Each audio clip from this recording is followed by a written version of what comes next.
อย่าทำเงียบเชิญหรือโทรศัพท์เข้ามาที่ชมเชยถามปัญหาเถิดเอ่ยจะเฉลยให้สุนทรฝากทำนี้มาช่วยย้ำเตือนอย่าลืมอย่าเลือนน้ำคำที่คำสอนสังคมวุ่นวายสุดแสนอาวรณ์วันกลัวโลกจะรุ่มร้อนวันคำจะลับลอย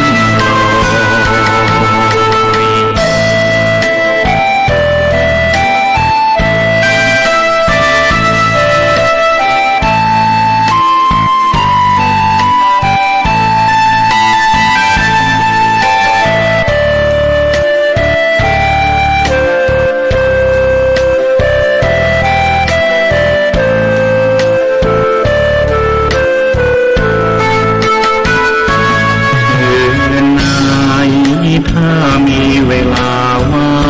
งจดหมายมาบ้างอย่าทำเงียบเชิญหรือโทรศัพท์เข้ามาที่ชมเชย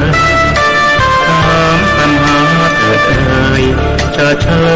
ยให้สุนทรฝากทำนี้มาช่วยย้ำเตือนอย่าลืมอย่าเลือนน้ำคำที่คำสอนสังคมวุ่นวาย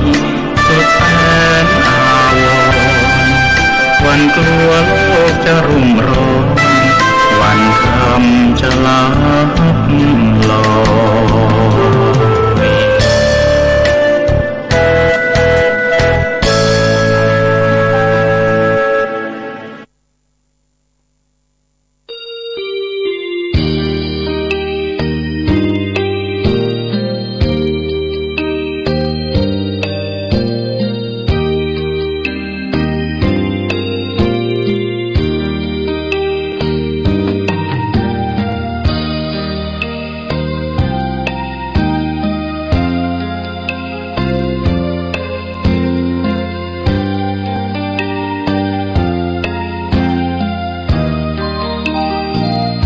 เวียงฟ้า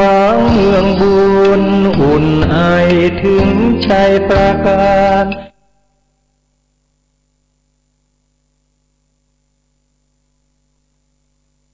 ก็ถวายความเคารพแด่พระเถระครูบาอาจารย์พระเจ้าพระสงฆ์เจ้าตนเจ้าองค์ขอเจริญพรกับศรัทธาสาธุชนทุกท่านที่เข้ามาติดตามรับชมรับฟังรายการสารธรรมยามดึกตังสถานีวิทยุออนไลน์ของวัดสันทรายในช่วงเวลาพักค่ำยามดึกกันอย่างนี้น้อยญาติโยมทุกท่านก็พบปะกันได้ทุกวันจันทร์นะสำหรับสารธรรมยามดึกวันนี้ก็ปะกันในช่วงยามดึกของวันจันทร์ที่16เดือนพฤษภาคมพุทธศักราช2565วันนี้ก็ตรงกับเดือน8เหนือแห่ง1ค่ำญาติโยมทุกท่านก็เป็นโอกาสเวลาที่มาพบมาปะกันในยามดึกกันอย่างนี้ก็มีโอกาสได้พบได้ปะกันน้อยญาติโยมทุกท่านหลังจากที่เมื่อ2อาทิตย์ที่ผ่านมา2จันทร์ที่ผ่านมาก็มันได้จัดรายการน้อยญาติโยมจันทร์แรกนั้นก็จะจัดแล้วนะญาติโยมปรากฏว่าไฟดับก็หมดสิทธิ์ในการที่จะจัดรายการไฟดับญาติโยมแล้วก็จันทร์ถัดมานั้นก็มีประชุมอบรมที่เชียงใหม่ก็ไม่ได้จัดรายการน้อยญาติโยมทุกท่านก็จากนี้ก็มาพบมาปะกันถึงแม้ว่าจากนี้ในเวลานี้ก็มีฝนแล้วก็ฟ้าห้องฟ้ากลางพอสมควรแต่จะได้ก็จัดญาติโยมเพราะว่าไปได้จัดมา2อาทิตย์แล้วก็เกรงใจศรัทธาญาติโยมที่ตัวรับฟังกันฉะนั้นก็วันนี้ก็มีโอกาสได้พบได้ปะกันก็ ขอต้อนรับท่านผู้รับฟังตามสถานีวิทยุวัดไฟหินตำบลสุเทพอำเภอเมืองจังหวัดเชียงใหม่ขึ้น 104.50 เมกะเฮิรตซ์ทุกท่านกันตัวนะก็เข้ามาติดตามรับฟังกันแล้วก็ถึงช่วงท้ายๆของรายการก็จะเปิดสายน้ำมันกับทุกท่านได้โทรศัพท์กันเข้ามานะก็ติดตามรับฟังกันไปสำหรับท่านที่รับฟังทางการถ่ายทอดสดอยู่ในช่วงเวลานี้เข้ามาแล้วก็ช่วยกันกดไลค์กดแชร์คอมเมนต์ทักทายวิจารณ์สนทนากันเข้ามาได้ด้วยก็ขออนุโมทนากับสามเณรอภิวิทย์บุญกุ้งเข้ามาติดตามรับชมรับฟังแล้วก็คอมเมนต์เข้ามาใจกราบนมัสการพระอาจารย์ขออนุโมทนาด้วยก็เป็นช่วงเวลาที่เราก็มีโอกาสได้พบได้ปะกันเนาะญาติโยมทุกท่านก็ผ่านวันสำคัญตามพุทธศาสนาไปวันวิสาขบูชาญาติโยมทุกท่านก็วันนี้ก็เป็นวันจันทร์ที่16ญาติโยมเนาะวันที่16นี่ก็บางท่านก็เป็นวันแห่งความหวังเป็นวันแห่งความปรารถนาของท่านที่ชอบเรื่องการเสี่ยงโชคเสี่ยงดวง16วันที่1วันที่16นี่ก็ดูมีความหวังญาติโยมเนาะมีความหวังมีความฝันก็เพราะว่าอยากจะมีโชคอยากจะมีดวงอยากจะได้เงินได้ทองเงินทองนั้นก็เป็นของถ้าบอกว่าสำคัญก็เหมือนสำคัญญาติโยมทุกท่านเงินทองทรัพย์สินเงินทองแต่ก็อย่างว่าเนาะมีแล้วก็ต้องรู้จักใจมีแล้วก็ต้องรู้จักที่จะรักษาในเรื่องของทรัพย์สินเงินทองทั้งหลายทั้งมวลญาติโยมทุกท่านอนุโมทนากับทุกท่านไปเข้ามาติดตามรับชมรับฟังกันแล้วก็จะไปเริ่มกดไลค์กดแชร์กันไปตัวแล้วก็คอมเมนต์ทักทายกันมาได้มันบอกว่าเงินนั้นมีอำนาจญาติโยมเนาะอนุโมทนาสามเณรอภิวิทย์บุญกุ้งคอมเมนต์มาเช็คประการฝนตกครับพระอาจารย์ฝนตกครับฝนตกฝนตกตอนนี้ฝนตกที่ชัยประการฝนตกแล้วอนุโมทนากับโยมสศิรินเจริญผลเข้ามาติดตามรับชมรับฟังในช่วงเวลานี้ด้วยเงินนั้นศรัทธาญาติโยมเพิ่นบอกว่ามันมีอำนาจอำนาจของเงินเหมือนกับที่เป็นนามชาติคนเขียนข้าวเพิ่นได้แต่งข้าวเรื่องของอำนาจเงินเอาไว้ญาติโยมว่าโต๊ะใส่แม่น้ำกลายเป็นดินหนาโต๊ะป่ายาคาเป็นรีสอร์ทตั้งโต๊ะใส่บุญเป็นบาปเป็นบั้งโต๊ะใส่วัดวังแตกห้างโต๊ะใส่ควายเป็นลาบบอกข้างโต๊ะใส่ตีด้านดินมาโต๊ะใส่มนุษย์คนมีพยากลายเป็นพระลาหูตาบอดได้โต๊ะใส่นารีสาวจีร่วมใต้ย่อมเป็นนางในแอบซ่อนโต๊ะใส่ตนบุญจากเย็นเป็นห้อนเอาบาปนับต้อนเป็นบุญโต๊ะใส่เจ้ารัฐจาก10 เหลือ 0คือทรัพย์ประกุลอำนาจเงินเจ้ามันเล่าและนายศรัทธาญาติโยมแล้วก็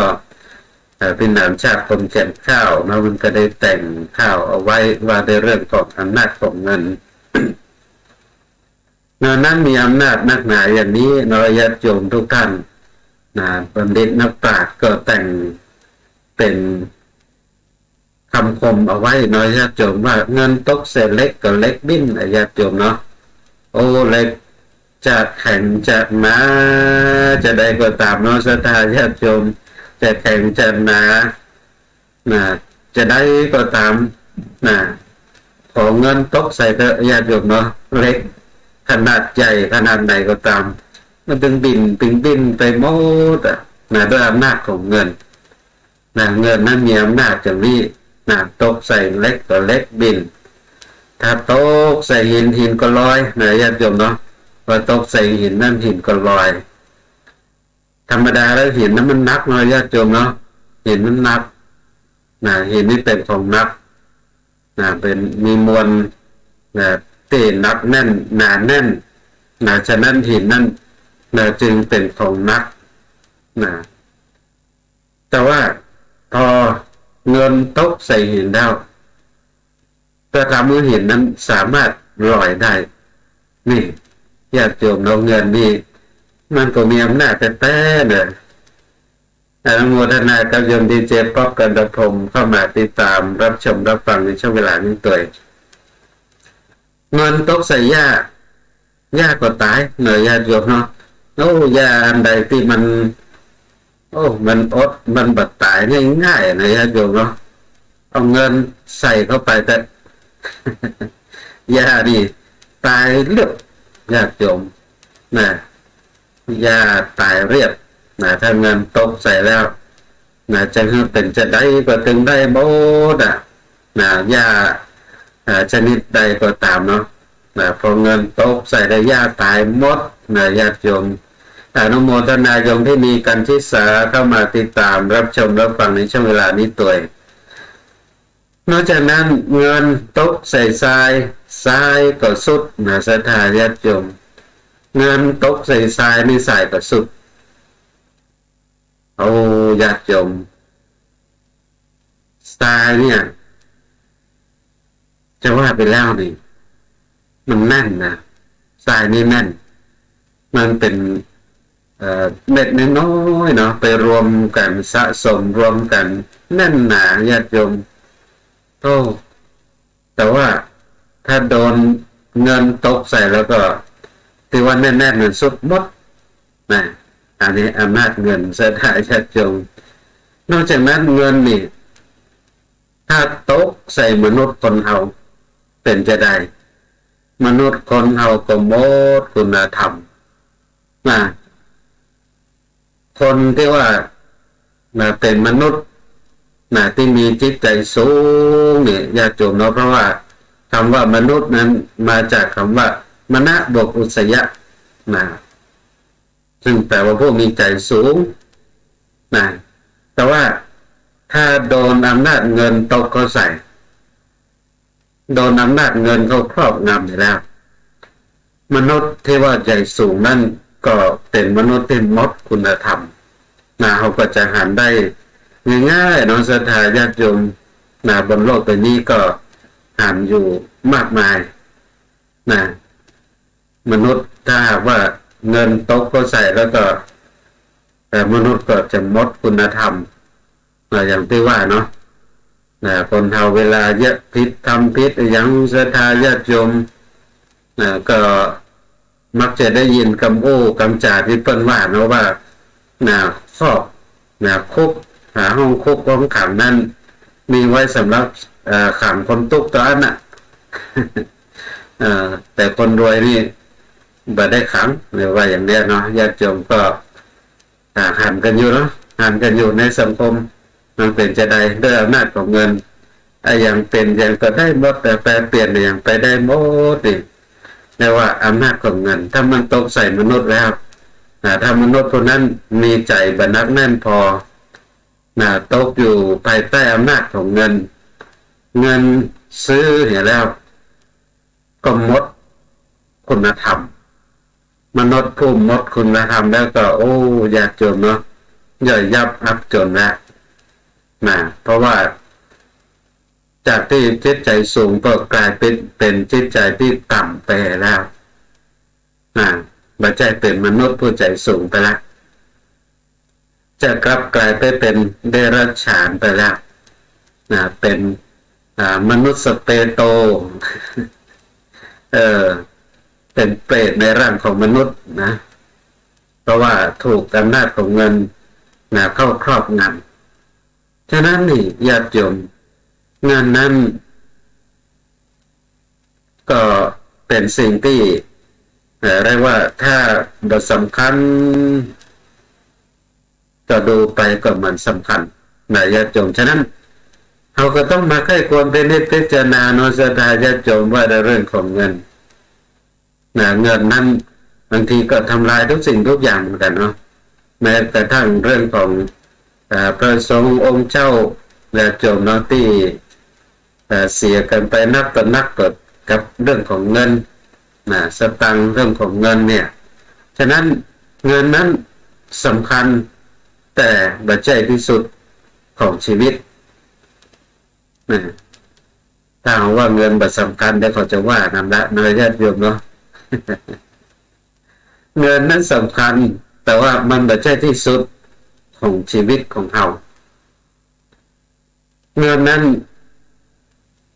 ดูเหมือนว่าซื้อความสุขได้แต่ว่าความสุขที่เงินซื้อได้นั้นจะทาญาติโยมเป็นห้องว่าเป็นความสุขที่ฉาบฉวยนะเป็นความสุขที่ฉาบฉวย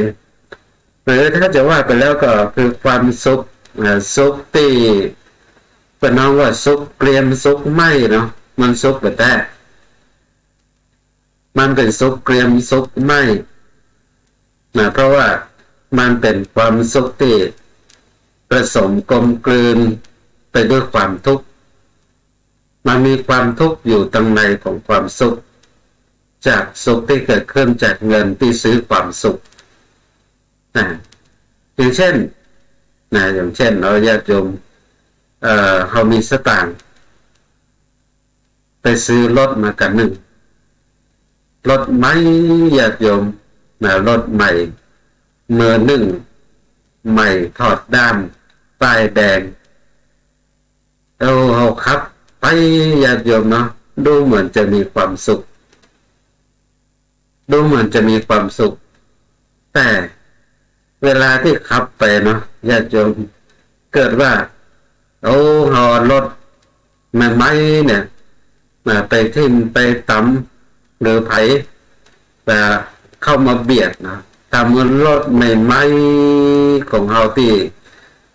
กำลังซื้อมาใหม่ๆเนี่ยเป็นผิดเป็นห้อยบุกห้อยเสียอยากจมความสุขที่มีแต่เป็นจะได้ละความสุขนั้นหายไปที่ไหนอยากจมมันตุกมันร้อนรุ่มใจว่านี่รถกูไผอย่างมาขีดรถกูไปเอารถมาเสร็จมาสีเป็นขดเป็นเกียดเป็นมิ่งเฮ็ดกันนี่มันเป็นสุขที่ฉาบฉวยที่มีความทุกข์เขาแอบเขาแฝงอยู่ญาติโยมเพราะว่าความสุขนี่มันเป็นความสุขฉาบฉวยเป็นความสุขชั่วคราวสุขที่แอบแฝงไปด้วยความทุกข์สุขที่แอบแฝงไปด้วยเรื่องของอำนาจของตัวกูของกูทุกสิ่งทุกอย่างเป็นของเขาทั้งหมดเนี่ยญาติโยมเนาะทั้งที่มันก็เป็นแค่ของเขามันก็นำพาความทุกข์มาให้เราหรือแม้กระทั่งคนที่มีเงินเสาะซื้อความสุขให้กับชีวิตของตัวเก่าเสาะซื้อความสุขกับชีวิตตัวเก่าไปเสาะหาความสุขในพับในบาร์ญาติโยมเนาะนั่งกินก็มีความสุขแต่มีความสุขแต่เวลากินเมาแล้วก็มันจะมีความสุขนักหนาใครได้อย่างเลี้ยงเป็นมดเวลาที่เมาเสถาญาติโยมเลี้ยงเป็นเรียกว่าเป็นอาเซียเลยละอยู่ในร้านในโรงใครจะกินในยังซื้อมดเวลาเมาญาติโยมมีความสุขแต่หลังจากสั่งเมาไปแล้วความเมาหายไปแล้วความสุขที่ซื้อมานั้นหายไปที่ไหนศรัทธาญาติโยมไม่อยู่กับเมาละความทุกข์เริ่มเข้ามาเผาผลาญนะโดยเฉพาะหนึ่งก็คือเรื่องของกระเป๋าสตางค์สตางค์ที่เคยมีหายไปไหนหมดหายไปไหนเสี่ยงดีไปดีก็เข้าบ้านไปโดนโดนภรรยาที่บ้านด่าว่าแล้วญาติโยมเนาะสตางค์ได้ทุกได้ยากเนี่ยการทำงานมาไปกินไปหมดอีเสี่ยงเจอเมียด่าทำแล้วความสุขนั้นหายไปไหนแต่ถามญาติโยมฉะนั้นเงินซื้อความสุขได้แต่มันเป็นความสุขที่ฉับฉวยมันได้เป็นแค่ชั่วครั้งชั่วคราว เงินนั้นบ่สามารถที่จะซื้อความสุขที่แท้จริงในชีวิตได้นะฉะนั้น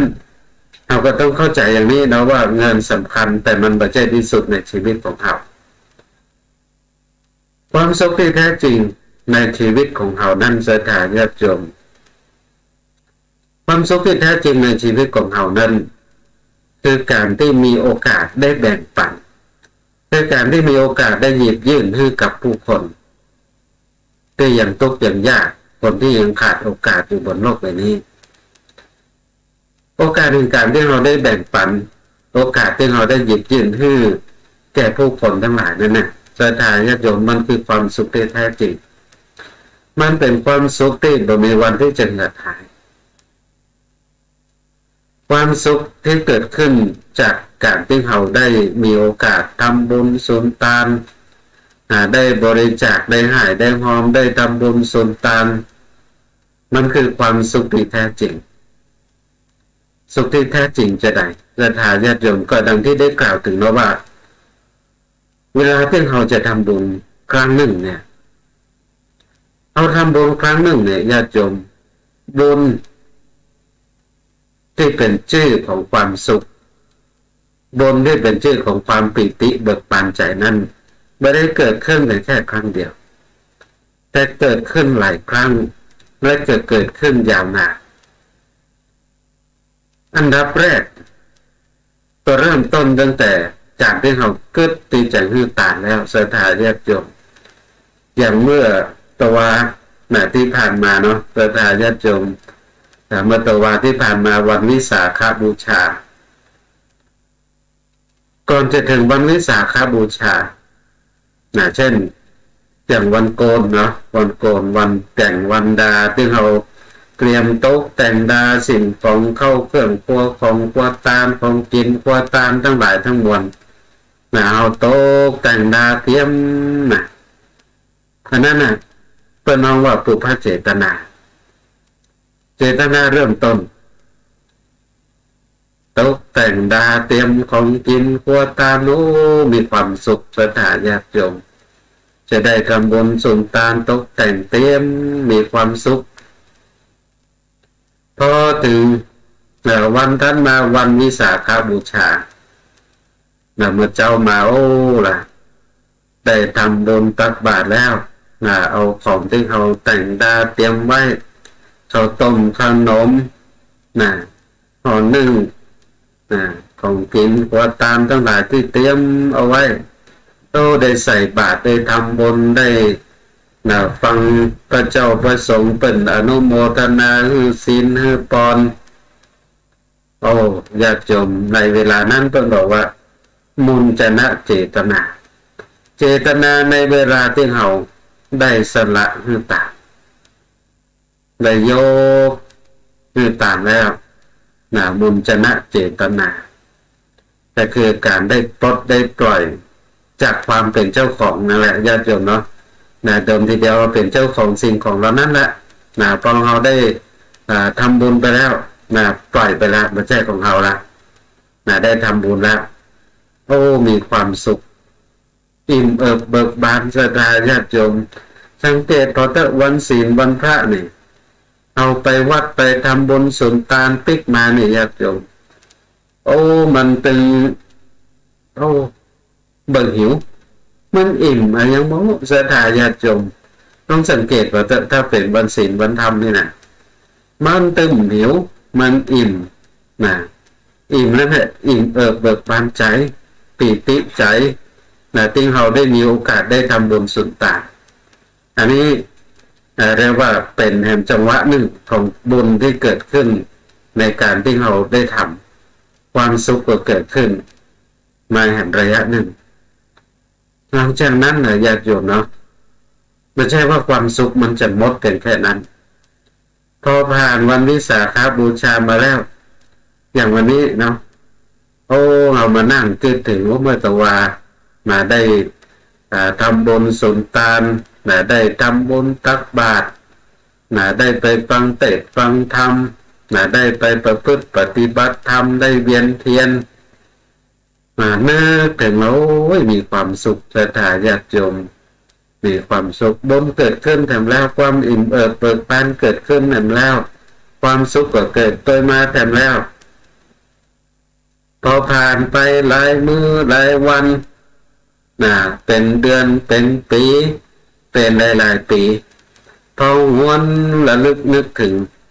บุญที่เราเคยทำญาติโยมความสุขก็เกิดขึ้นมาแถมแล้วสุขอกสุขใจปีติอิ่มเอิบเบิกบานฉะนั้นนี่ศรัทธาญาติโยมการที่เราได้แบ่งปันได้หยิบยื่นได้ทำบุญสุนทานนั้นเป็นห้องว่าเป็นความสุขที่แท้จริงไม่ใช่เป็นความสุขที่ฉาบฉวยเป็นความสุขที่แท้จริงเป็นความสุขที่มันทำให้เรามีความสุขอยู่ตลอดเวลาที่เวลาเราระลึกนึกถึงและก็เป็นความสุขที่ยืนยาวตัวถ้าหากว่าเราหมั่นระลึกนึกถึงฉะนั้นนี่ญาติโยมเงินสำคัญแต่ปัจจัยที่สุดของชีวิตเพราะเงินนั้นซื้อความสุขฉาบฉวยได้แต่ซื้อความสุขที่แท้จริงไม่ได้นอกจากนั้นเงินซื้อมิตรได้แต่ซื้อความจริงใจนั่นไม่ได้ศรัทธาญาติโยมนั่นเนี่ยซื้อมิตรได้ซื้อมิตร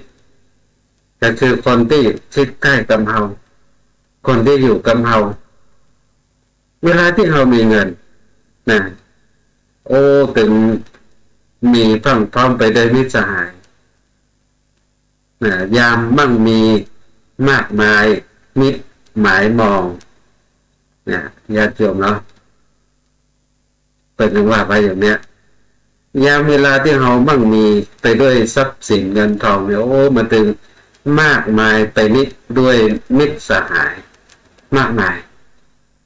เงินนั้นซื้อได้ซื้อมิตรได้ญาติโยมเนาะเพราะว่าประเภทเราเนี่ยมันสามารถที่จะซื้อกันได้โดยการที่เราเลี้ยงเขาเลี้ยงมิตรสหายเพื่อนยังบอกว่าเงินเวลาที่เราได้มาแล้วนี่แบ่งออกเป็น4ส่วนนั่นแหละญาติโยมส่วนหนึ่งก็เอาไว้เลี้ยงมิตรสหายเงินซื้อได้ซื้อมิตรได้เวลาที่มีเงินเนี่ยสังเกตก็เถอะญาติโยมเนาะคนใดก็เป็นเพื่อนเราหมดเพื่อนมิตรสหายล้อมหน้าล้อมหลังจะเอาอะไรยังจะฮือแยะอะไรยังมันทำโบศรัทธาญาติโยมยามที่มีเงินเพราะเงินนั้นมันซื้อมิตรได้เพื่อนมิตรบริวารหนึ่งห้อมล้อมแต่เขาจะหันน้ำใจของมิตรนั้นพอได้เวลาใดญาติโยมพอในเวลาที่เขาหมดเงินหมดทองแล้วเขาถึงจะหันถึงน้ำใจหันถึงความจริงใจของมิตรของเพื่อนของสหายของเขาที่เคยห้อมล้อมเขาเวลาที่เราหมดเงินหมดทองหมดอำนาจวาสนาจะเหลือสักทีพ้นที่อยู่กับเขาศรัทธาญาติโยมเพราะมันบ่มีแล้วบ่มีเงินละบ่มีประโยชน์ที่จะฮื้อเขาแล้วมิตรสหายที่เคยห้อมล้อมหน้าล้อมหลังอาสาที่จะช่วยเขาอาสาที่จะทำนั่นทำนี่ให้กับเขาพอถึงเวลาที่เอาหมดเงินหมดทองหมดอำนาจวาสนาแล้วเมื่อนั้นแหละศรัทธาญาติโยมเขาจะหันมิตรสหายที่แท้จริงเขาจะหันน้ำจิตน้ำใจความจริงใจของสหายของมิตรที่เคยห้อมล้อมเราอยู่จะเหลือสักกี่คนแต่ว่าจะเหลือสักกี่คนนั้นนั่นคือโชคแห่งชีวิตของเขาแล้วที่ยังเหลือมิตรอยู่กับเขาศรัทธาญาติโยมบางคนนี่มัดเลยนะมิตรสหายที่เคยห้อมล้อมอยู่มัดเสี่ยงเลยฉะนั้นถ้ายังเหลืออยู่สักกี่คนก็ตามคนเดียวก็ถือว่าสุดยอดแล้วสำหรับชีวิตของเขาท ที่ได้ปะได้หันความจริงใจของมิตรที่พร้อมจะอยู่กับเราในยามที่เรากำลังตกยากลำบากอยู่ฉะนั้นเพิ่นยังบอกว่ารักษาไว้ให้ดีมิตรคนนี้รักษาไว้ให้ดีแต่มิตรที่จริงใจต่อเราฉะนั้นนี่เงินซื้อมิตรได้แต่ซื้อความจริงใจบ่ได้เนอะศรัทธาญาติโยมจะไปคิดว่าเงินนั้นคือทุกสิ่งทุกอย่างเงินนั้นสำคัญทุกสิ่งทุกอย่างในชีวิตของเรามันแน่เสมอไปเพราะฉะนั้นเงินซื้อโอกาสได้ญาติโยมเนาะเงินซื้อโอกาสได้อนุโมทนากับโยมบดีวงตวนไปเข้ามาติดตามรับชมรับฟังในช่วงเวลานี้แล้วก็คอมเมนต์เข้ามาตัวสาธุสาธุเจ้าขออนุโมทนาตัวเข้ามาแล้วก็ช่วยกันกดไลค์กดแชร์กันไปเป็นเนื้อศรัทธาญาติโยมทุกท่านเข้ามาแล้วก็ช่วยกันกดไลค์กดแชร์คอมเมนต์ทักทายอุจาสนทนากันเข้ามาตัวอนุโมทนากับโยมบดีวงตวนได้แชร์ต่อไปมึงแชร์เนาะได้แชร์ต่อไปมึงแชร์ต้องขออนุโมทนาตัวกับโยมวันนี้วงตวนเงินซื้อโอกาสได้ญาติโยมเงินซื้อโอกาสได้แต่เงินบ่สามารถซื้อเวลาได้เงินสามารถที่จะซื้อโอกาสแห่งชีวิตได้แต่เงินบ่สามารถที่จะซื้อเวลาของชีวิตเราได้จะไปเกิดว่าเรามีเงินจะทำอะไรอย่างได้กูสิ่งกูอย่างบ่ใช่จะไปคิดอย่างนั้นเงินบ่ใช่ซื้ออย่างได้ทุกสิ่งทุกอย่างเวลาก็เป็นสิ่งหนึ่งที่เงินบ่สามารถที่จะซื้อได้ญาติโยมเวลาเป็นของมีค่าดังที่เคยกล่าวทุกครั้งเวลาเป็นของมีค่าเวลาอย่างที่บัณฑิตนักปราชญ์เป็นได้แต่งเป็นปริศนาธรรมเอาไว้เนาะแบบว่ามีพญายักษ์ตนหนึ่งมีหน้า3หน้ามีตา2ข้างมีปาก3ปากปากหนึ่งนั้นมีเขี้ยวบรรณาปากหนึ่งมี34กินคนทั้งปฐพีพญายักษ์ตัวนี้มีชื่อว่ายังเนี่ยญาติโยมแล้วก็เป็นปริศนาธรรมที่บัณฑิตนักปราชญ์เป็นได้แต่งเอาไว้เพื่อเราได้พบคิดพิจารณาพญายักษ์ตัวนี้ก็มีชื่อว่าพญากาลยักษ์ก็คือพญาแห่งการเวลาพญาแห่งการเวลานี่แหละศรัทธาญาติโยมเนาะที่มันมีอำนาจเหนือทุกสิ่งทุกอย่างเวลาเป็นบอกว่ามันเกินกินชีวิตของสรรพสัตว์ทั้งหลายบนโลกใบนี้ไปพร้อมๆกับเกินกินชีวิตของตัวเก่าลงไปตัวนั่นก็หมายถึงว่าทุกห่วงเวลาทุกวินาทีที่ชีวิตของเขาสั้นลงเวลาก็สั้นลงไปเพียงนั้นเช่นเดียวกันเวลาของชีวิตของเราก็สั้นลงไปบ่มีใครที่จะสามารถซื้อต่อเวลาชีวิตให้ยืดยาวไปได้คนเรานั้นมีข้อจำกัดของวิถีชีวิตของเราอยู่เรื่องของอายุเรื่องของชีวิตเรื่องของชีวิตของมนุษย์คนเรานั้นศรัทธาญาติโยม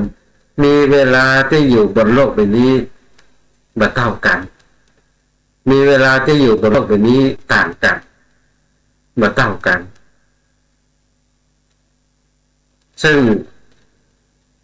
ใครก็ตามเนาะถ้าถึงกำหนดเวลาแล้วจะต้องไป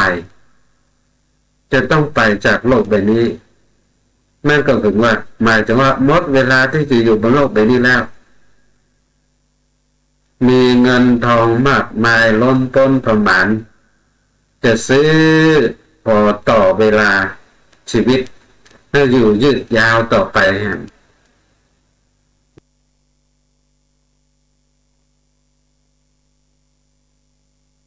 บ่สามารถทำได้ญาติโยมเนาะบ่สามารถทำได้มีเงินมากมายเพียงใดก็ตามศรัทธาญาติโยมเวลาที่มันจะหมดเวลาของชีวิตแล้วนั่นก็หมายถึงว่าในร่างกายของเรานั้นเต็มไปด้วยโรคภัยไข้เจ็บที่เข้ามารุมเร้าในชีวิตของเราเจ็บป่วยป่วยไข้ด้วยโรคภัยไข้เจ็บทั้งหลายไปโรงพยาบาลรักษาโรคภัยไข้เจ็บเหล่านั้นบางคนอาจจะคิดว่าเรามีเงินนักสามารถรักษาโรคภัยไข้เจ็บเหล่านั้นได้รักษาโรคภัยไข้เจ็บเหล่านั้นหายได้ศรัทธาญาติโยมเพิ่นบอกว่าโรคภัยไข้เจ็บนั้นบางสิ่งบางอย่างสามารถรักษาหายได้บางอย่างไม่สามารถที่จะรักษาหายได้นะเพราะว่ามันถึงเวลาที่มันจะต้องไปแล้วศรัทธาญาติโยมเนาะมีทรัพย์สินเงินทองมากมายมกใบก็ตามจึงไม่สามารถซื้อเวลาต่อชีวิตของเขาที่อยู่บนโลกนี้ได้อย่างที่อาตมาภาพเคยได้นำเรื่องราวที่บอกกล่าวนำเสนอกับทุกท่านเนาะอย่างเรื่องของพระเจ้าอเล็กซานเดอร์มหาราชพระเจ้าอเล็กซานเดอร์มหาราชนั้นญาติโยมแล้วก็ถือว่าเป็นพระเจ้าจักรพรรดิเป็นพระมหากษัตริย์ที่ยิ่งใหญ่มีความเก่งกล้าสามารถในเรื่องของการสู้รบออกสู้รบแย่งชิงผืนแผ่นดินตามบ้านน้อยเมืองใหญ่ทั้งหลายได้ผืนแผ่นดินกว้างใหญ่ไพศาลตั้งเป้าหมายเอาไว้ว่าจะครอบครองผืนแผ่นดินในซีกโลกตะวันออกนี้ทั้งหมดศรัทธาญาติโยมก็ออกรบทัพจับศึกได้แผ่นดินได้แว่นแคว้นที่กว้างใหญ่ไพศาลแต่ยังบ่ครบในซีกโลกตะวันออกก็ปรากฏว่าในห่วงเวลานั้นพระเจ้าอเล็กซานเดอร์มหาราชก็ล้มป่วยบ่สบายญาติโยมล้มป่วยบ่สบายป่วยหนักก็ให้หมอมารักษาญาติโยมเป็นถึงเจ้าฟ้ามหากษัตริย์เป็นพระเจ้าจักรพรรดิผู้ยิ่งใหญ่ย่อมต้องเต็มไปด้วยทรัพย์สินเงินทองมากมายไปด้วยอำนาจวาสนาสั่งอย่างได้หมดศรัทธาญาติโยมเสาะหาหมอที่เก่งที่สุดบนโลกใบนี้อยู่ที่ไหนเอามารักษาญาติโยมหมอที่เก่งที่สุดทั้งหลายต่างก็พากันมารักษาแต่ละคนแต่ละท่านต่างก็สายหน้าแล้วก็พากันออกไปบอกว่าบ่สามารถที่จะรักษาได้แล้วนะญาติโยมขนาดหมอที่เก่งที่สุดแล้วนะบนโลกใบนี้ที่ขึ้นชื่อลือชาว่าเก่งที่สุดแล้วก็บ่สามารถที่จะรักษาได้ญาติโยมพระเจ้าอเล็กซานเดอร์มหาราชในเวลานั้นอายุกี่ปีศรัทธาญาติโยมลองคิดต่อเนี่ยลองคิดลองค้นลองพอหาว่าพระเจ้าอเล็กซานเดอร์มหาราชในขณะเวลานั้นเนี่ยที่ล้มป่วยอายุเท่าใดอายุ33ศรัทธาญาติโยมอายุ33เนี่ยกำลังแต่ว่ากำลังวังชายังดีอยู่ยังเข้มแข็ง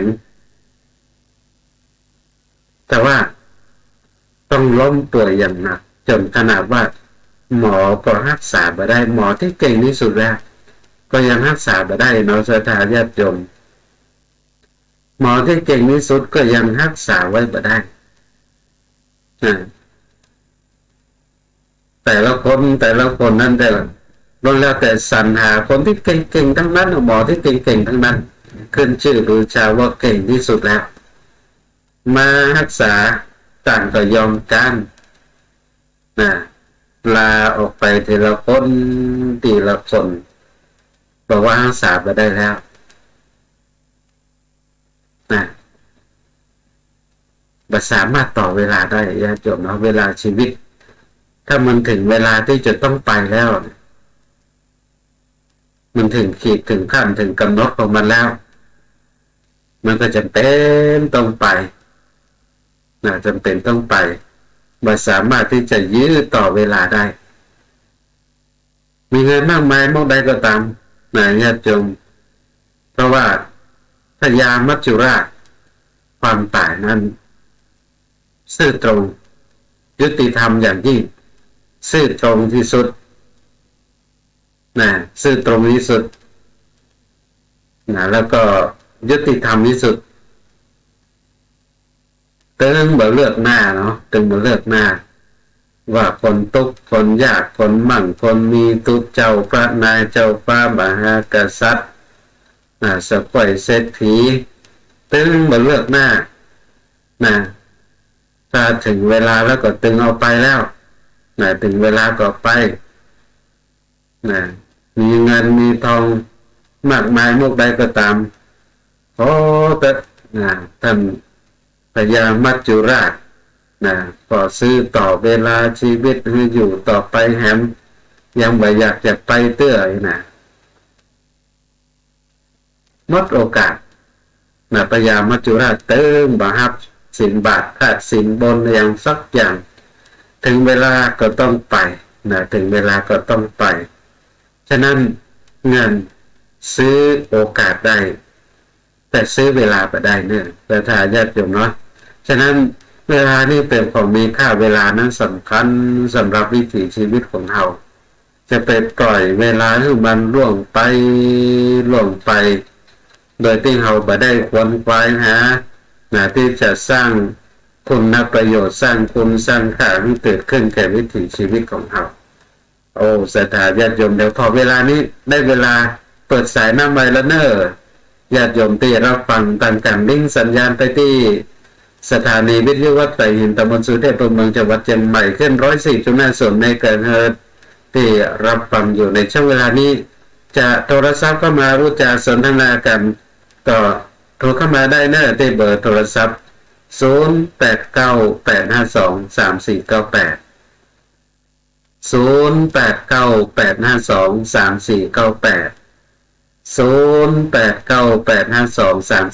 0898523498เนอสถาญาติโยมทุกท่านที่รับฟังอยู่ตั้งสถานีวิทยุวัดไผ่หินขึ้น 104.50 เมกะเฮิรตซ์ทุกท่านที่รับฟังอยู่โทรกันเข้ามาได้เนอเปิดสายหน้าใหม่เรียบร้อยโทรเข้ามาอุจจาสนทนาทักทายอุจจาปราศัยกันได้เนอญาติโยมทุกท่านเอาละสถาญาติโยมเสียงสายแรกในยามดึกวันนี้เข้ามาแล้วเจริญพรสาธุใช่โยมพอดีติดหนึ่งก็ไฟดับติดหนึ่งก็ปิดประชุม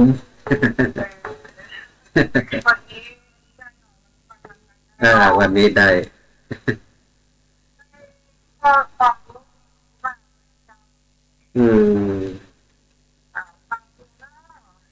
ใช่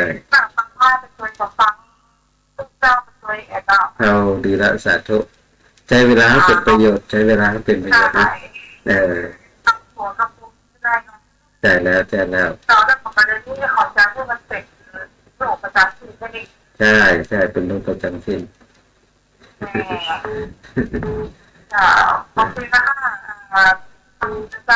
สาธุเนอโยมเนอสาธุอนุโมทนาสาธุเอาละเสียงสายแรกผ่านไปเสียงสายที่สองเข้ามาแล้วในยามเด็กวันนี้เจริญพร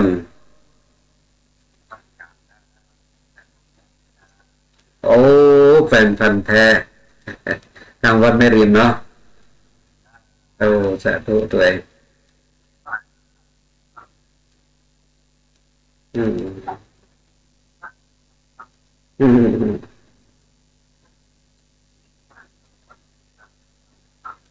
อืม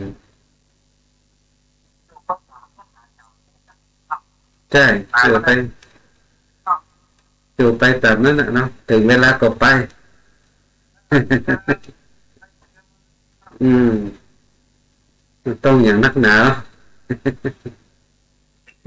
อืมใช่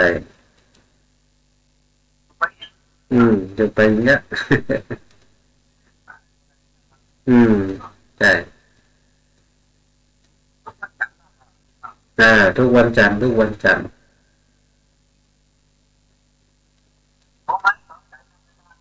ได้เลยสาธุโมทนาเนอเอาละเสียงสายที่สองผ่านไปญาติโยมทุกท่านเนาะก็เสียงสายแรกก็โยมตังอำเภอแม่ริมญาติโยมตังอำเภอแม่ริมก็โทรศัพท์เข้ามาอุจจาสนทนาเสียงสายที่สองก็แม่ริมเหมือนกันเนาะอยู่ข้างวัดแม่ริมแฟนพันธุ์แท้ต้องขออนุโมทนาตัวเองเอาละเสียงสายที่สามในยามเด็กวันนี้เจริญพร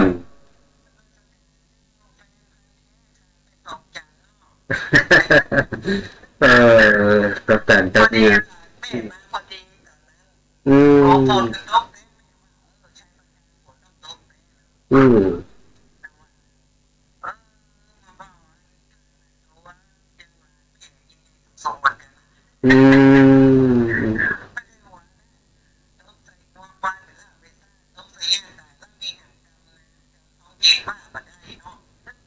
อ๋อ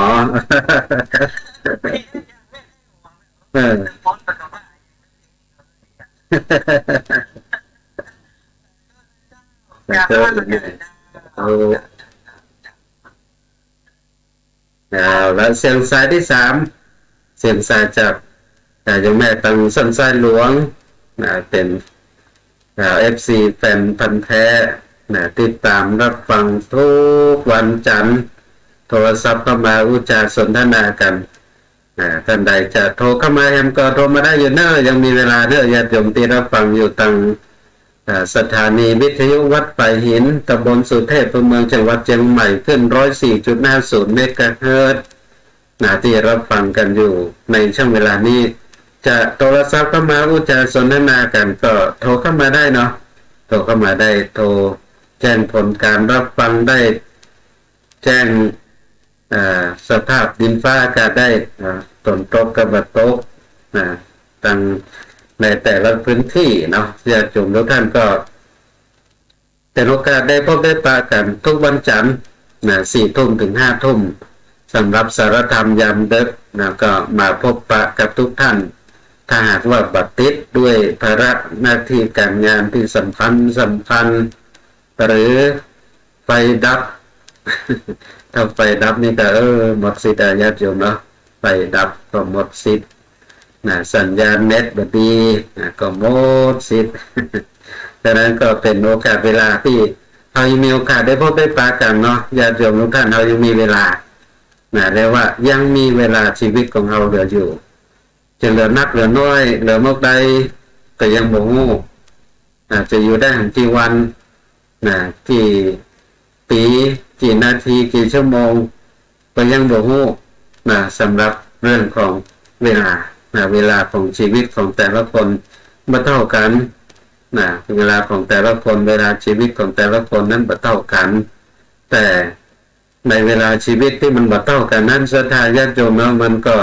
มีสิ่งที่มันจะเท่ากันหรือว่ามันจะนักไปกว่ากันมันก็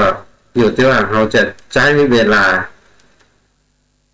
ในแต่ละวินาทีที่เป็นประโยชน์นักน้อยมากใด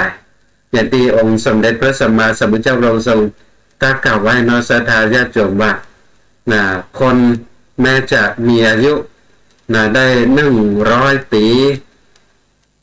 แต่ว่าบ่ได้ใช้เวลาชีวิตเพื่อเกิดประโยชน์คือบ่ได้ขวนขวายทำความดีอย่างยังมีอายุยังมีอายุยังมีค่าน้อยกว่าคนที่เกิดมาแม้เพียงวันเดียวแต่ใช้เวลาชีวิตให้เกิดประโยชน์ที่สุดนั่นก็คือสร้างคุณความดีให้เกิดขึ้นกับวิถีชีวิตของเราฉะนั้นศรัทธาญาติโยม คนเฮานั้นอยู่บนโลกใบนี้ก็ต้องใครควรไปนิพพิจารณาไปอย่างนี้เนาะเหมือนกับโยม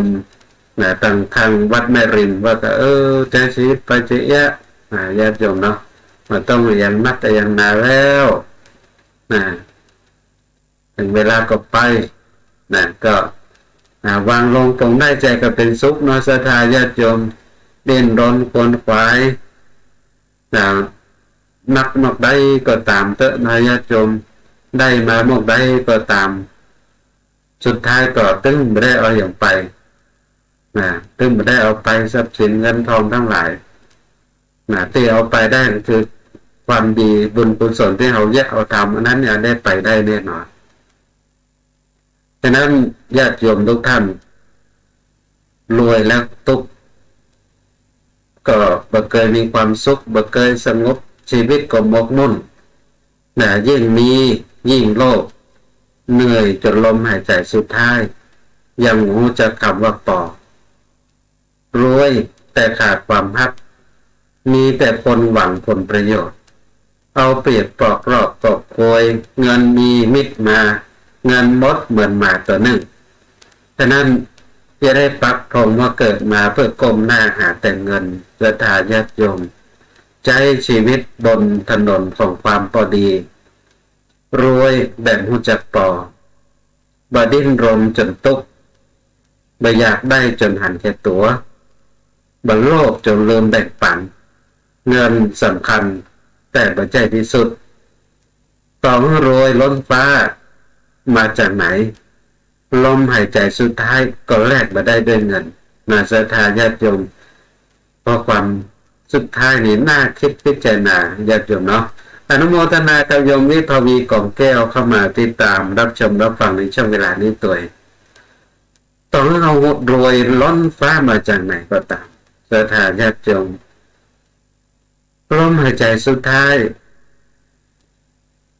ก็แลกมาได้ด้วยเงินอย่างที่ได้กล่าวถึงเวลาที่เรานอ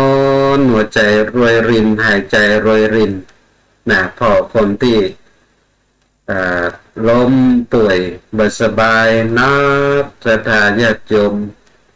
นอนหายใจเขาแวบญาติโยมเนาะนั่นแหละเรียกว่าลมหายใจสุดท้ายก็บ่สามารถที่จะ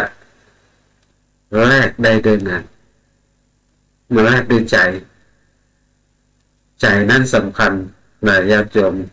ใจนั้นสำคัญลมหายใจสุดท้ายแลกใจต่อใจที่แลกกันเป็นตัวกำหนดเป็นตัวบ่งบอกว่าเราจะไปที่ไหนจะไปทางใดจะไปดีไปให้ไปสุขไปทุกข์จะใดอยู่ที่ลมหายใจสุดท้ายซึ่งมันสามารถที่จะแลกได้ด้วยเงินมันแลกได้ด้วยใจที่เรากลั่นกรองใจที่เราฝึกฝนมาดีแล้วใจที่ได้ฝึกฝนบ่มเพาะไปด้วยกันดำเนินวิถีชีวิตบูบนกล่องของตามศีลภาวนามาแลกด้วยใจอย่างนี้เนาะญาติโยมเนาะแลกด้วยใจอย่างนี้ก็เป็นตัวบ่งบอกถึงลมหายใจสุดท้ายของชีวิตเราที่จะเป็นนิมิตหมายเป็นเครื่องบ่งชี้ว่าเราจะไปพบปะกับความสุขในโลกเบื้องหน้าแต่ใจลมหายใจสุดท้ายที่แรกด้วยใจที่หมกมุ่นอยู่กับกินกามเกียรติ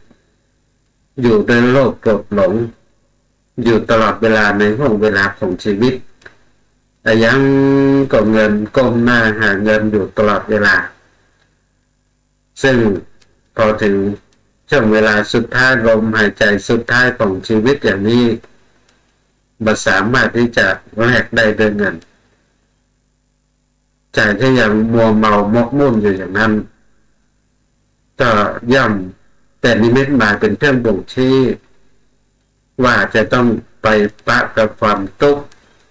ในโลกเบื้องหน้าฉะนั้นศรัทธาญาติโยมชีวิตของมนุษย์คนเราอยู่บนโลกใบนี้ ป ประโยชน์ที่ว่าเราจะเลือกเอาอย่างใดจะเลือกวิถีของชีวิตของเราจะเลือก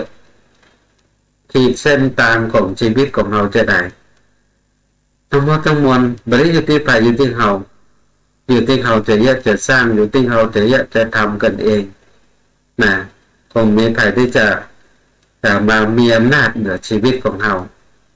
ทุกคนล้วนแล้วแต่มีสิทธิ์มีโอกาสที่จะเลือกโอกาสเลือกสิ่งที่ดีให้กับชีวิตของเราฉะนั้นดำเนินวิถีชีวิตอยู่บนผืนโลกก็ต้องปรับความคิดหันปรับทัศนคติของเรากันใหม่เงินสำคัญแต่ไม่ใช่ที่สุดเพราะว่าเงินนั้นศรัทธาญาติโยมซื้อความสุขฉาบฉวยได้แต่ซื้อความสุขที่แท้จริงคือกับชีวิตเราไม่ได้เงินซื้อมิตรได้แต่ซื้อความจริงใจนั้นไม่ได้เงินซื้อโอกาสได้แต่ซื้อเวลาไม่ได้ศรัทธาญาติโยมทุกท่านวันนี้ก็มีโอกาสได้พบได้ปะกับทุกท่านในช่วงการเวลาของสารธรรมยามดึกต่างสถานีวิทยุออนไลน์ของวัดสันทรายที่มาพบมาปะกับทุกท่านในยามเดิมของวันจันทร์ทุกจันทร์ก็มีโอกาสได้พบได้ปะกันแล้วก็เอาสารธรรมนำฝากกันแล้วก็มีโอกาสได้อู้ได้จ๋าได้แบ่งได้ปันซึ่งกันและกันก็เป็นสิ่งที่เอาทุกท่านมาพบมาปะกันบนเส้นทางแห่งธรรมถึงแม้บ่ใจเป็นญาติเป็นพี่เป็นน้องด้วยสายโลหิตแต่เราก็เป็นญาติเป็นพี่เป็นน้องในสายทางธรรมที่ธรรมะนั้นร้อยรับจิตใจของเราไม่ได้มีความผูกพันกันเปรียบประหนึ่งเหมือนกับเป็นญาติเป็นมิตรเป็นสหายที่ดีต่อกันมีอย่างก็นำเอาสิ่งดีๆมาแลกเปลี่ยนแบ่งปันซึ่งกันและกันนั่นคือสิ่งดีงามที่โลกใบนี้แบ่งโอกาสให้กับเราทุกท่าน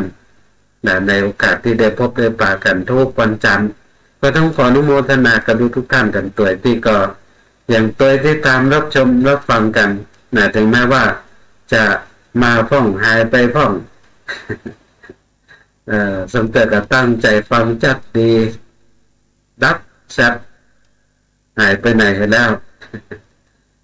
ใจนั้นมาน้อยญาติโยมทุกท่านแต่ว่าตัวนั้นก็ด้วยภาระด้วยหน้าที่ที่จะต้องทำของเราต่างก็มีภาระมีหน้าที่ก็ทำภาระหน้าที่กันไปแบ่งสันปันส่วนกันไปก็ทั้งหมดทั้งมวลก็เพื่อสร้างวิถีชีวิตของเราชีวิตน้อยๆชีวิตหนึ่งให้เป็นประโยชน์กับสังคมโลกใบนี้ศรัทธาญาติโยมอย่างได้ทำอย่างได้ก็ช่วยกันทำไปเพื่อให้เกิดประโยชน์แก่สังคมโลกของเราก็ต้องขออนุโมทนากับทุกท่านแล้วพอเวลามาถึงช่วงท้ายของรายการแล้วญาติโยมทุกท่านก็คงจะได้โอกาสเวลาที่จะนำรายการจากลาท่านผู้ฟังกันไปโดยโอกาสเวลาเพียงเท่านี้วันจันทร์หน้าก็ปะกันให้ใหม่จันทร์หน้าปะกันให้ใหม่สำหรับจันทร์นี้หมดเวลาแล้วต้องขอบพระคุณพระเถระครูบาอาจารย์พระเจ้าประสงค์ยศตนเจ้าองค์ที่เข้ามาติดตามรับชมรับฟังแล้วก็ขออนุโมทนากับศรัทธาญาติโยมทุกท่านกันตัวที่เข้ามาติดตามรับชมรับฟังแล้วก็กดไลค์กดแชร์คอมเมนต์ทักทายอุจาสนทนากันเข้ามาตัวขอบพระคุณแล้วก็อนุโมทนากับพระเถระครูบาอาจารย์ศรัทธาญาติโยมที่รับฟังตามสถานีวิทยุวัดฝ่ายหินตำบลสุเทพอำเภอเมืองจังหวัดเชียงใหม่คลื่น 104.50 เมกะเฮิรตซ์ทุกท่านกันตัวที่ติดตามรับฟังแล้วก็โทรศัพท์เข้ามาอุจาสนทนากันตัวขออำนาจคุณพระศรีรัตนตรัยแล้วก็สิ่งศักดิ์สิทธิ์ทั้งหลายความบุญกุศลที่ศรัทธาญาติโยมทุกท่านได้บำเพ็ญประกอบกระทำบำเพ็ญให้เป็นไปจนได้กลับกลายเป็นภาวะปัจจัยเป็นอุปนิสัยบุญส่งถึงวิถีชีวิตของทุกท่านให้ได้ประสบพบกับความสุขความเจริญจงมีใจอยู่เย็นเป็นสุขเหมือนกันทุกท่านทุกคนและขอทุกท่านจงเจริญในธรรมในองค์สมเด็จพระสัมมาสัมพุทธเจ้ายิ่งขึ้นไปก็ขอเจริญพร